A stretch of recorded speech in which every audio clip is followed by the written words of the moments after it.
Ngayong araw mga pare, dumating na nga yung bagong switch na ikakabit ko dito sa motor ko. Dahil nga stock pa rin to at sa katagalan, yung ibang switch hindi na nga gumagana. Nabigay ko na nga rin pala yung bagong pyesa na pinarapol ko na nakaraan. At hindi lang yun, dahil meron ding one free full maintenance, ay binigay si Boss Elbert ng Windows Shop. Kaya kung gusto mapasama sa magkakaroon ng mga ganito, ilalagay ko na sa comment section yung link mga pare. Kaya today ngayong araw mga pare, medyo okay naman yung panahon. Kaya naisipan ko na nga rin to agad-agad, nakalikutin tong motor ko. Dahil na rin kasi sa katagalan, konti-konti nang lumalabas yung mga sira na kailangan ng palitan. Tulad na lang na itong switch dahil nagkaroon na ng problema dahil nga nito mga nakaraan nag-uulan. Kaya agad-agad din naman, ready ko na nga itong mga tools na gagamitin ko dito. So ayun, bali ang gagawin ko pala dito sa motor ko, magpapalit tayo ng mga switch. So ayan yung left and right switch nitong Mio. So yun pa rin kasi yung pinaka-stock, and sa loob ng 5 taon, medyo nagkakaroon na siya ng problema dahil nga ulan, init.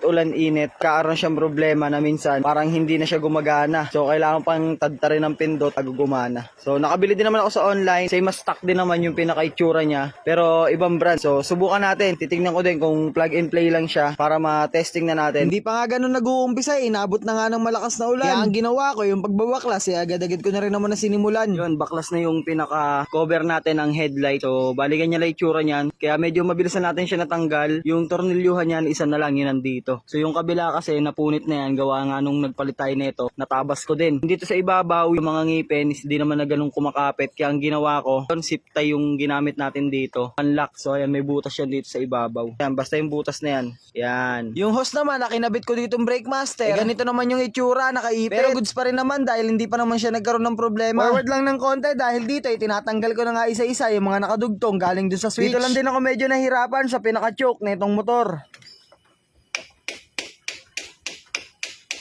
Dahil nga sa ngayon pa lang ito mababaklas, yung tornilyo napakahirap tanggalin. Pero dahil sa pagpilit natin, di rin naman ganun katagalan, nagpabaklas na rin. Nabaklas ko na yung stock na switch natin, yung left and right switch. So ito yung bago. And tingin ko naman dito, plug and play lang to kasi pares lang din naman ang mga setup ng wiring. Tapos dito rin sa kabila. So may conversion lang tayo na ginawa dito dahil nga nagkabit ako ng passing light switch dito sa motor ko dahil nga ginamit natin yung mga mini driving light, pang passing light switch natin. So nagbutas ako dito, ayan. So gagayahin ko na lang din yung butas nito dito sa bago na binili natin. Inuna ko na nga pala isalpak yung nasa kanan na switch. Pinaglalagyan ng push start, tsaka switch ng park light, tsaka headlight. At nung okay na, agad ko na rin naman ito kinabit sa pinaglalagyan niya. Kasunod naman yung nasa kaliwa na, para malagyan ng butas kung saan ilalagay yung passing light switch. Gamit nga pala ito, nabili ko sa online na mini drill. Na dating disaksak sa 220 volts. Kinonvert ko sa baterya ng dating nasira ko na pressure washer. Okay naman dahil malakas yung pinakaikot na itong mini drill.